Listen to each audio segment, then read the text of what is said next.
নমস্কাৰ ছাত্ৰসকল, ৰাজ্য চৰকাৰৰ তৰফৰ পৰা এখন গুৰুত্বপূৰ্ণ নিৰ্দেশনা প্ৰকাশ পাইছে।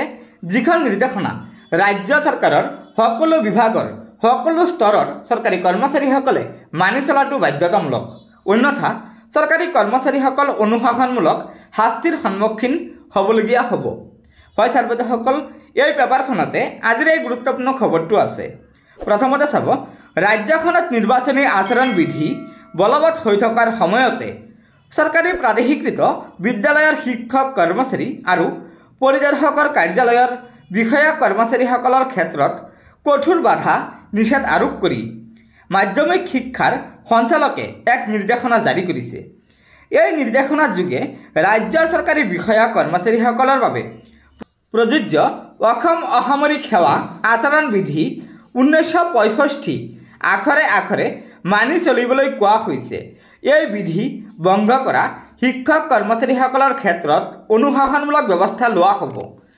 মন কৰিবলগীয়া যে উপৰোক্ত বিধি অনুসৰি কোনো চৰকাৰী বিষয়া শিক্ষক বিষয়া কৰ্মচাৰীয়ে কেন্দ্ৰ বা ৰাজ্য চৰকাৰৰ নীতি বা কাম কাজত বিৰূপ সমালোচনা কৰা নিষেধ।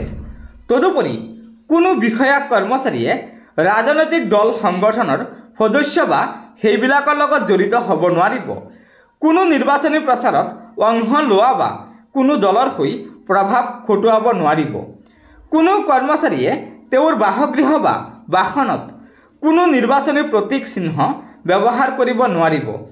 চৰকাৰী বিষয়া কৰ্মচাৰীয়ে সুৰা নিচাযুক্ত দ্ৰব্য আদি সেৱন কৰি চৰকাৰী কাৰ্যালয়ত বা ৰাজহুৱা স্থানত চলাফিৰা কৰিব নোৱাৰিব। চৰকাৰৰ আগতীয়া অনুমোদন অবিহনে চৰকাৰী বিষয়া কৰ্মচাৰীয়ে কোনো কাকত বা আলোচনীৰ সৈতে পূৰ্ণাংগ বা আংশিকভাৱে জড়িত হ'ব নোৱাৰিব। চৰকাৰৰ সাধাৰণ বা বিশেষ নিৰ্দেশনাৰ বাদে প্ৰত্যক্ষ বা পৰোক্ষভাৱে চৰকাৰী কোনো তথ্য পাতি আনক যোগান ধৰিব নোৱাৰিব। সাহিত্য, কলা, বিজ্ঞান বিষয়ক বাদে চৰকাৰৰ আগতীয়া অনুমোদন নোহোৱাকৈ চৰকাৰী বিষয়া কৰ্মচাৰীয়ে নিজৰ নামে বেনামে কোনো নিষিদ্ধ বা আনকি চিঠি পত্ৰও কাকত আলোচনীত লিখিব নোৱাৰিব।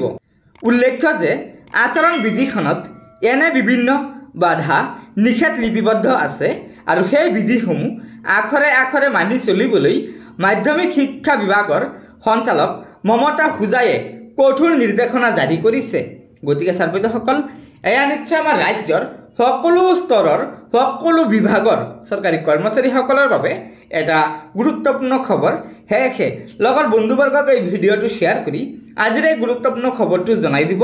আৰু নতুনকৈ অহা ছাত্ৰসকলে পৰৱৰ্তী সময়ত ৰাজ্যিক কৰ্মচাৰীসকলৰ বিভিন্ন খবৰসমূহ পোনপ্ৰথমে পাবলৈ অনুগ্ৰহ কৰি আমাৰ এই চেনেলটো ছাবস্ক্ৰাইব কৰি ল'ব। গতিকে আজিৰ ভিডিঅ'টো ইয়াতে সমাপ্ত কৰিলোঁ। ধন্যবাদ। জয় আই অসম।